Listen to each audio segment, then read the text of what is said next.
So this one is coming to you in the form of a post-game commentary as Diana in the jungle. So in order to meet the whole mission requirement of use your ult 50 times, this is probably the single best character to do it, because with the blue buff you can use it pretty much like every 4 or 5 seconds as long as you land it. What's even better is you can actually use your ult on the jungle camp, since as long as you use your Q first, that will reset it and everything, and it's such a short cooldown anyway, like, it's not really punishable, if you get what I mean. So anyway, we are still in the League of Galio as of this video. This should be the last one. I didn't record anything after, I believe.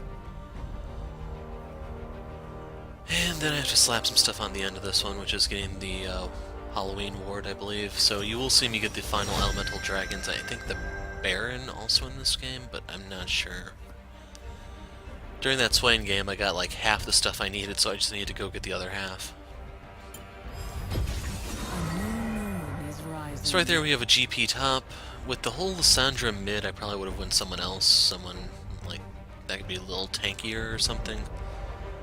And truth be told, I want to do Skarner in the near future because I want to say that the new Sterix is really good on him. Gives him more AD, gives him tenacity so he can run in there and stuff.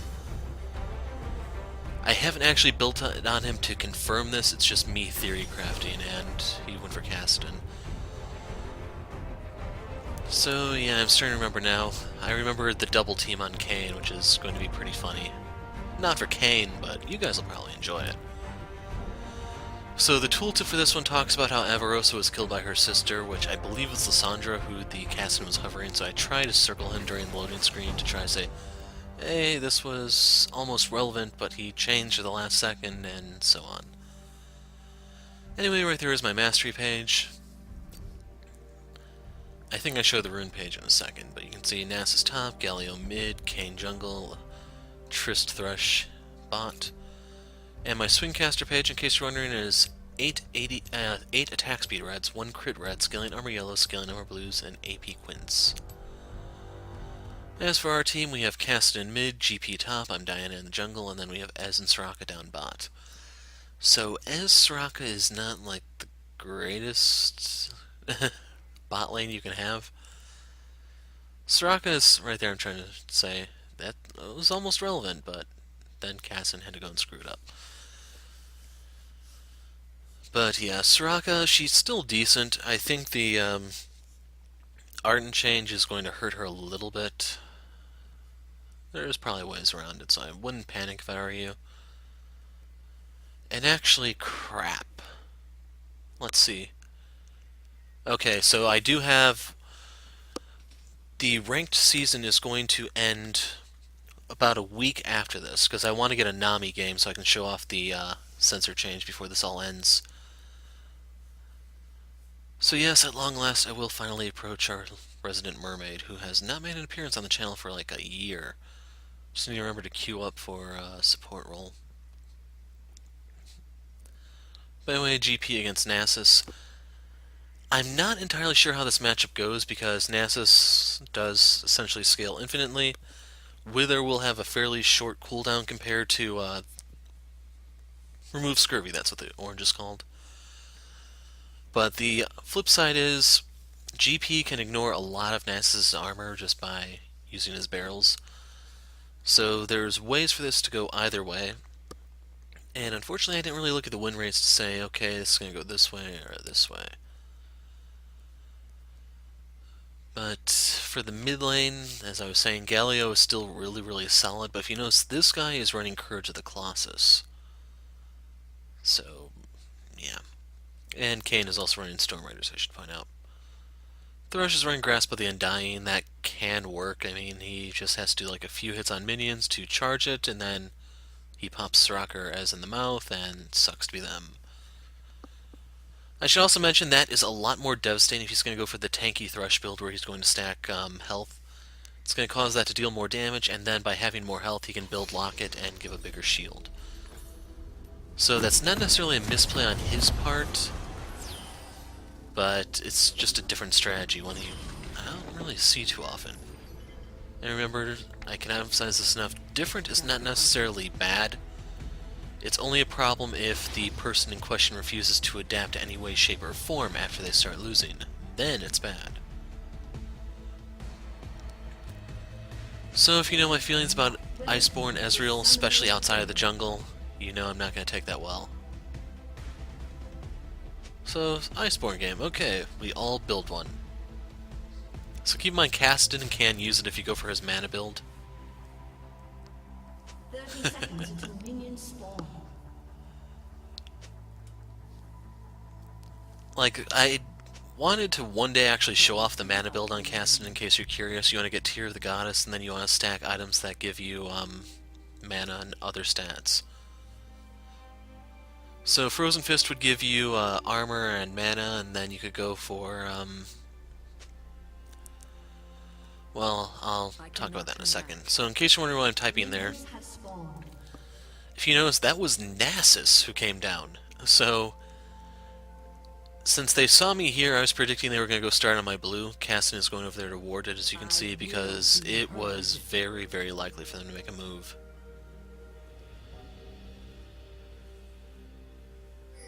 Thing is, I actually have a team that's a little bit more responsive than the Nocturne one.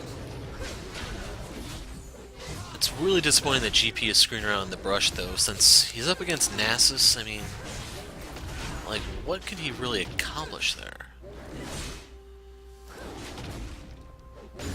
But anyway, for the whole mana build thing, I can't remember the freaking mask's name. Not the guys or the Leandries, the other Abyssal. That gives you mana, gives you magic damage and everything, gives you sustain. So, gives you MR, that's the other stat. So that allows you to do like a tanky Kassadin build. And last time I saw this, I think it was like Season 5. It's different and not necessarily bad. It's just the whole mana build is much, much better when you're up against an AD opponent like Zed or something like that, because you can stack armor and really ruin their day. Because hell, if you're not against one of those, Kassadin's passive alone will help you survive. And before you ask, no, I probably will not be doing a Kassadin game anywhere in the foreseeable future. I actually did try to play a game of him top against a Heimerdinger. I had almost perfect CS that game, and the entire, like, my final score was literally 0-0-0. The entire game played out around me. So disappointing. And yeah, after that game, I did not really ever go back to Kassadin. So right there, that ward is down, so I can try to loop in from behind. It's just not too likely, and I'd rather find out where exactly the Kayn is. So if you didn't read the chat there, Ezreal pointed out Trist has blue, so therefore Kayn does not. And basically, since there's very little pressure from him, I'm just going to farm up. I can go back for all those camps I missed because I was afraid of an invade from him. They leave me no choice. So in the meantime, let's go over how Diana works in case you're not familiar with her, because she's a really good character, my preferred AP jungler at the moment. Passive is Moonsilver Blade. She has innate attack speed that gets amplified when you finally learn her E and increases as you rank up the E, but we'll get to that later. Every third proc is that AoE swing that you see right here, and that will deal bonus damage. It has a very high, like, I think her highest AP ratio is actually on the passive. So I think I missed a chicken there. No, I didn't. But the other new effect as of her little mini rework thing is it also does give you mana back. The amount of mana scales off of your AP, I believe. It's... I'm trying to remember. I think it's like 10 or 15% of your AP rounded up or something like that.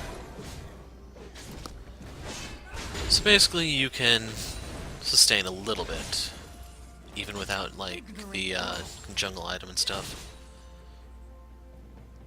Hey, there's Kayn. So the problem is he has Red Smite, and he just smited me. So right here I'm dealing less damage to him, plus they all moved on me. So if you notice, my team is still really, really healthy there, and they couldn't get in the fight. That's the problem there. So while I end up dying, the good news is we did end up giving a pair of kills over to the bot lane, and Soraka says, hey, it's gonna get Ardent faster, but like Ardent's not that good like it used to be. But hey, it's still an item, I guess. Keep in mind, Ardent on Ezreal, when he actually has his passive fully stacked, means he's going to be shooting very, very, very fast. So right there, he has his tier. You can see Soraka grabbed an Aether Wisp, even though personally I prefer to actually upgrade her support item so she gets the additional 15 gold instead of the measly 25. As of right now, it gives 40 gold. I don't know if that's going to be changed in the future since they're moving the whole Bandit Mastery onto those. Anyway, going back to how Diana works. Your Q is Crescent Blade or something like that. You throw out your blade in that arc. When you hit the enemy, you mark them with Moonlight, which allows you... Yeah, I did have that timed in case you're wondering. You can ult over to them without your ult going on cooldown. As of the Diana rework, that has a lower cooldown than it used to, and as a result, it is... Like, I don't even put the second point in my W anymore, if you notice. It's just, you seem to be much, much better just getting the sheer damage and the lower cooldown on the Q, but that might be my imagination, I don't know. Anyway, W is Pale Cascade. You put a shield around yourself and you generate 3 orbs. The orbs detonate on contact with an enemy or neutral monster. And after the 3rd orb detonates, that will add onto the shield. It's not necessarily like a refresh, it's just, hey, here's more health. Your E is Moonfall. You basically pull everything in the area around you into you. As you rank it up, it gives you more attack speed on the Moon Silver Blade and everything, and... like, it's helpful for dealing with the Scuttle Crab, and you will see me use it for assassinations. It's just... it does no damage. It's a pure utility move, which is like a good thing and a bad thing. Basically, since it does no damage, that's one of the reasons why Diana has to have damage on her passive. It's just I have a little trouble understanding why her passive has such a freaking high ratio, though. Then finally, your ult is Lunar Rush. You dash over to an enemy, and you just deal some damage. Nice thing about it, though, oh, I should mention, when you dash, that consumes all the Moonlight marks. It doesn't matter who you dash to or anything, it's just, they all go away. So right here, he jumps through the wall to dodge. Right there, I use my ult to engage, I pull him in, and now watch, Casson just pulled him to safety.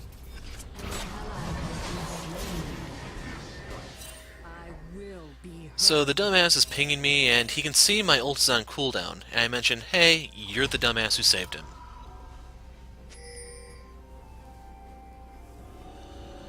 And basically I'm in the habit of, you get to ping twice. After you do that, you are now abusing your privilege, and it is now revoked. It may seem a little harsh, but I am so tired of people throwing temper tantrums and pretending they are having some sort of seizure on their mouse or something.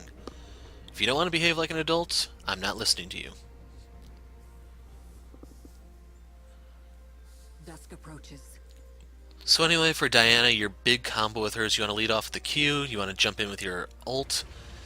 Then ideally you have your W going as you go in, you can pull the enemy in with your E, and then you want to do the 3 quick auto attacks to proc Moon Silver Blade, and if they're still alive, you have 2 options. You can wait for the Q to come off cooldown, throw the Q at them, and then ult again. Or if they're close to death, as you'll see me use from time to time, by all means just ult them again, put it on cooldown to secure the kill. But anyway, in your quest to use your ult 50 times, notice right here I used it to initiate on that thing. You'll see me use it on... like, it gets to the point when I have enough mana regen to where I will literally use that on everything.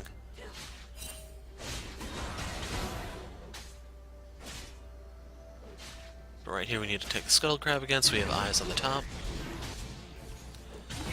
And Galio is a very hard gank here because we don't really have CC.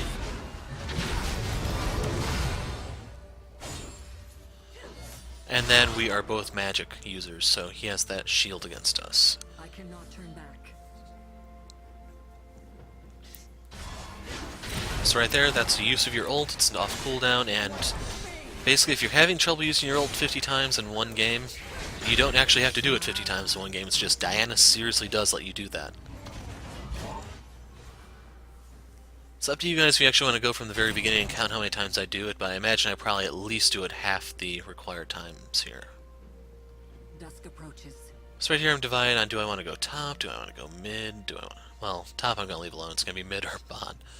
Gangplank has that pretty well under control, and the problem I'm having here, I'm trying to think of who I was playing where I had this next problem. I think it was the Shyvana game.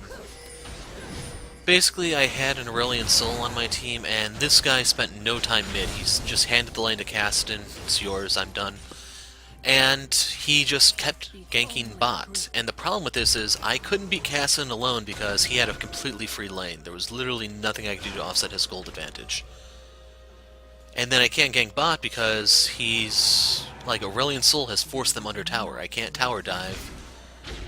And it's just, they have good intentions when they're doing stuff like this. It's just they're going about it the absolute dumbest way. So right there I thought I had a little bit more damage, but I don't even have my Runic Echoes yet, so yeah.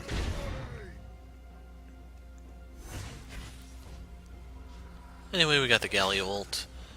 It did cost us the Gangplank ults, unfortunately, but not really much I can do about that. In case you're curious, Kayn is going to... Oh, there's the next Luna Rush. Kayn is going to go for Shadow Assassin form, which is kind of impressive because you have to remember the only range guys on the field are the bot lane. Gangplank, Cassidy, and I are all melee. And it makes a little sense for him to go for that because we don't have a true tank. The thing that's working against him, though, is I can blow him up very, very easily.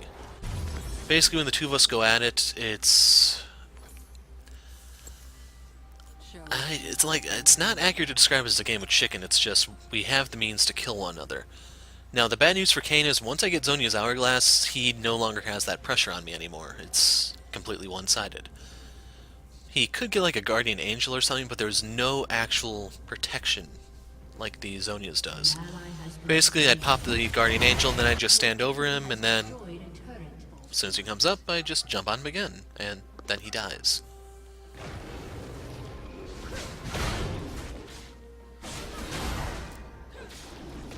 So yeah, the game has come off to a slow start, but now I do have the Runic Echoes, so I'm going to have a little bit more burst when I finally move in. Now the other thing is, I want to make sure that I keep farming, because as soon as I hit level 11, your Lunar Rush actually does become dangerous in its own right. And right here I have to flash. There's Cassidy. He uses his flash.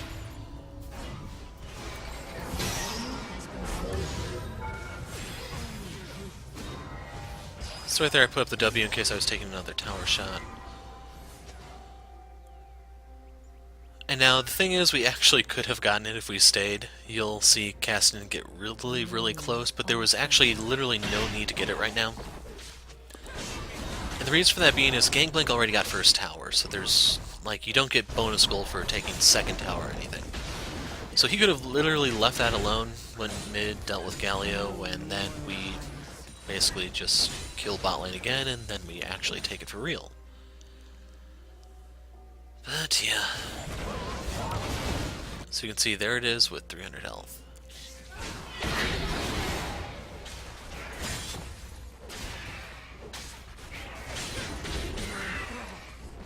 Actually, yeah, I think it was the Shyvana game, because that's when they just dropped the Herald and my team said free base.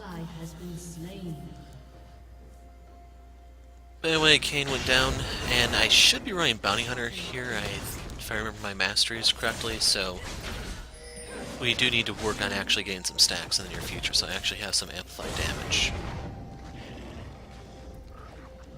Just keep in mind with the way Kayn has been ganking lately, he's pretty much shoehorned into getting Rast first.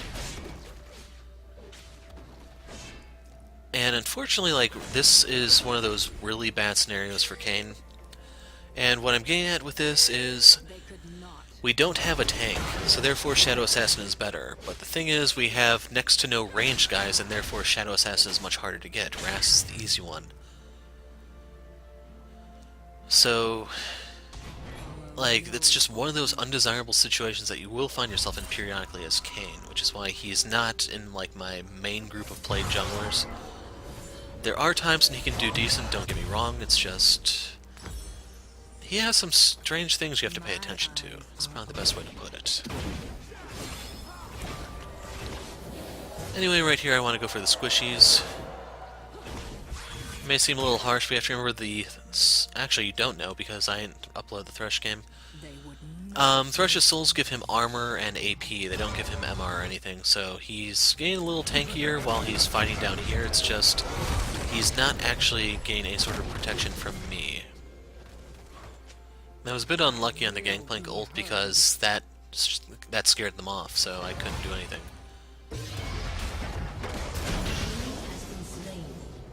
So there's the next Luna Rush.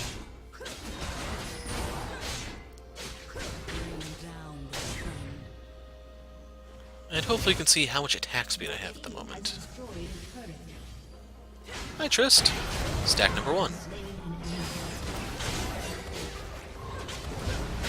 So that was basically just the Q, ult, and W plus Thunderlords. I didn't really get to do anything fancy like the Moonsilver Blade, it's just she was close to dying and I gave her the final push.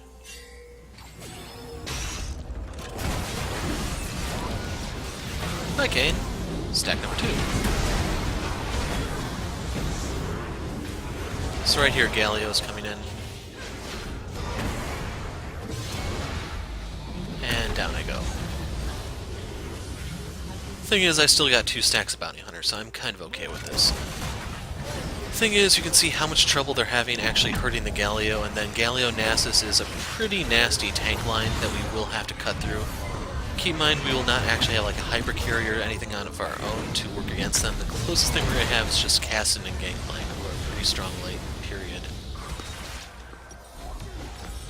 The thing is, part of our success will come down to whether or not I can just blow up their back line and stuff like that, because think of how long it took them to kill those two. Nasus was in the fight the entire time. I died and revived before they finally took him down.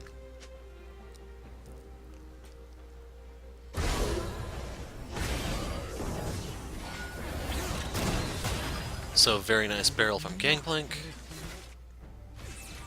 Right here, I'm moving around for a potential flank while I'm trying to get level 11. So remember, right here I now have the rank 2 ult. Plus, with the finished Nashor's Tooth, they do not want to run into me.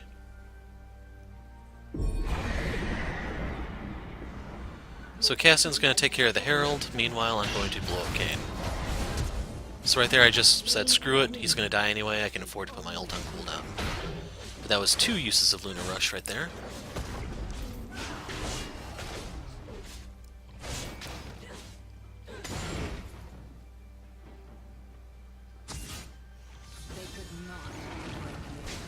By the way, I should mention my Green Lantern skin here does not count as a costume party costume. And I don't believe I had Blood Moon Diana as of this recording, but I did unbox it. I did not unlock it though, because I prefer my Green Lantern skin. It's just when the day comes when I can no longer use this skin, I may want either Infernal or Blood Moon, we'll see.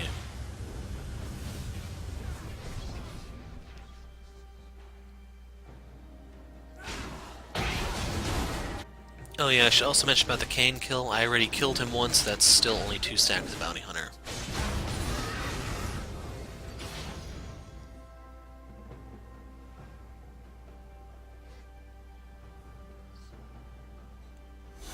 Can't wait for that damn Worlds event to be over. I think the finals are going to be out... well, they should be over by the time I actually release this video. Nocturne Swain should have been first, and I may just show the first few minutes of the Udyr or the Akali game. Killing spree. So I don't want to fight him because I can't actually do anything, so I want to stall him as much as possible.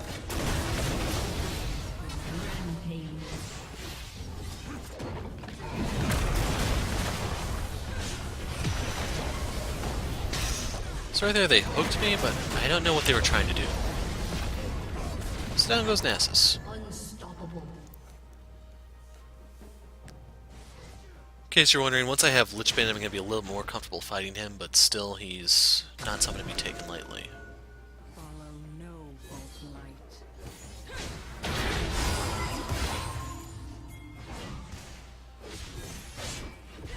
Now the mistake I'm making here, I didn't throw out the Q, I used the W first. Q should be off cooldown already if I had used it, so would have been a wiser choice, I think. So right there, Thrush is down. That was another use of Lunar Rush, by the way. So that's stack number 3. The only ones left are Galio and Nasus, the hard ones. I should also mention when stacking Bounty Hunter, do not be ashamed about leaving the hard ones for last. Think of getting the other stacks as building up for the big fight. So right now I have 3% increased damage when dealing with them. If I had if I just went for them right off the bat, I'd have 0. And it's even worse for Diana because your ganks do not become serious until you finally hit level 6. So I'm not sure what exactly happened there, but I want to go ahead and push the mid in. Gives me EXP, gives me gold, gives pressure, so someone has to come and take those minions. And now right here I'm waiting for Kayn. And since I did not see him come over the wall, that tells me he's recalling in the golem camp. And as soon as he actually typed, I knew for certain he was there. Slain an enemy. Killing spree. An ally. So right there I had to show Kayn what, like, the whole splitting hairs thing in terms of debating there is worth. Rampage.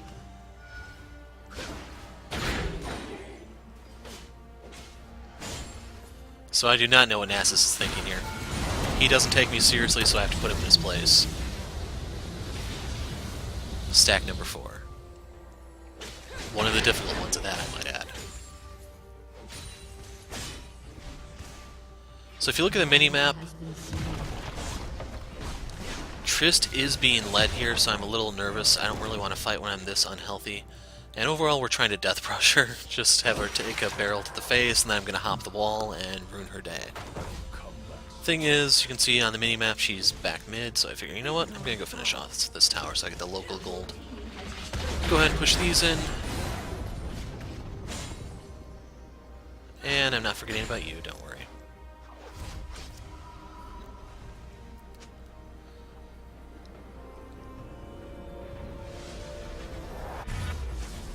And then right there, I'm still messing with them, in case you're wondering. So before I buy it, I want to ping the gold so that they think I'm serious. But Lichbane. Then I'm going to wait for the gold for the Sorcerer's Shoes, that way I have a little bit more burst.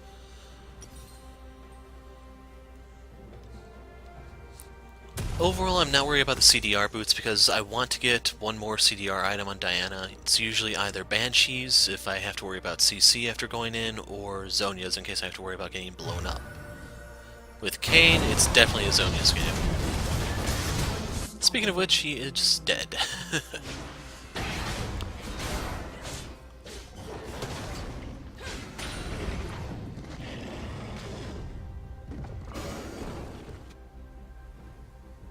Should have taken the Scuttle Crab in retrospect.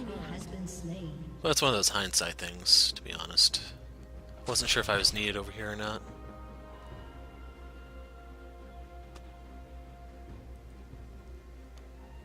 Chosen.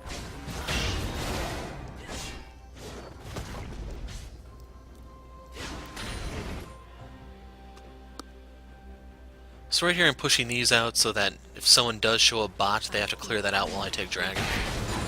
Another Lunar Rush, by the way. You guys might be tired of hearing me say that, but I cannot emphasize enough that Diana's the best pick when it comes to resolving that fast. An enemy has been slain. Like, eventually Caston and Clog would be pretty good, you just have to remember that their ults increase in cost the more you use them.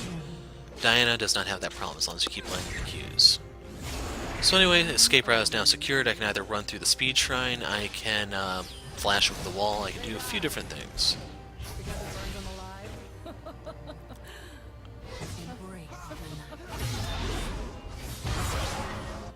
So right there I can see, yeah, I'm not needed. I'll go solo this.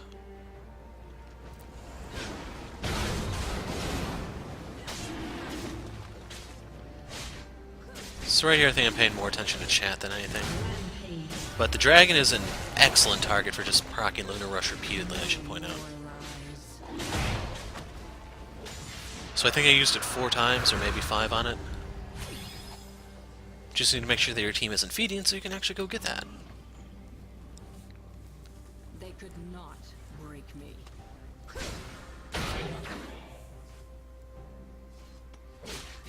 By the way, in case you're curious, us getting the ward skin for the Harrowing event or something, whatever it's called, supposedly that's a typo by Riot. They meant to only give us the shard, as in we still had to pay for it, but it's actually free if you can complete the event in time, which is fairly easy. Once again, if you want to use Diana, you can see that she is very good at soloing dragons and stuff. So right there is Luna Rush, and down she goes.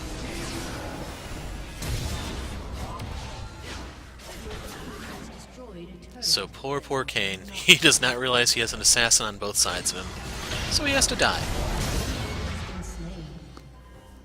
So I think that was 3 Luna Rushes in that fight. At least he's a good sport about it. Of course, while that was going on, my team went ahead and took mid.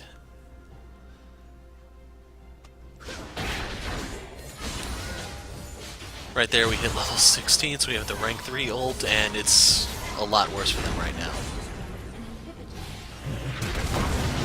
Down goes Thresh. So keep in mind, Galio is my final stack, and the game is winding down right now.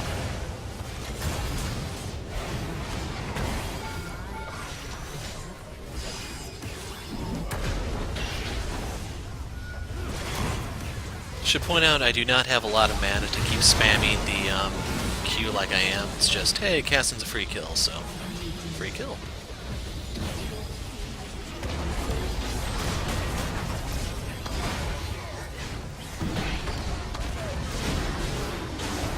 So right there I pulled him in, because I want my final stack, damn you. So right here I have to put up my shield, and I do manage to get away by the skin of my teeth. So right here I was thinking I need a recall, but the fight's over. I will turn around so we can dance on the base, don't worry. No false light. So when they said GG, I realized, okay, maybe they actually can on this. Helps that only Thresh is still alive. And my team is not actually actively attacking it, they're too busy showing off on the fountain, so I have to come end it. So for some reason, Nasus wanted a piece of me, and he gets the front row seat of my dance.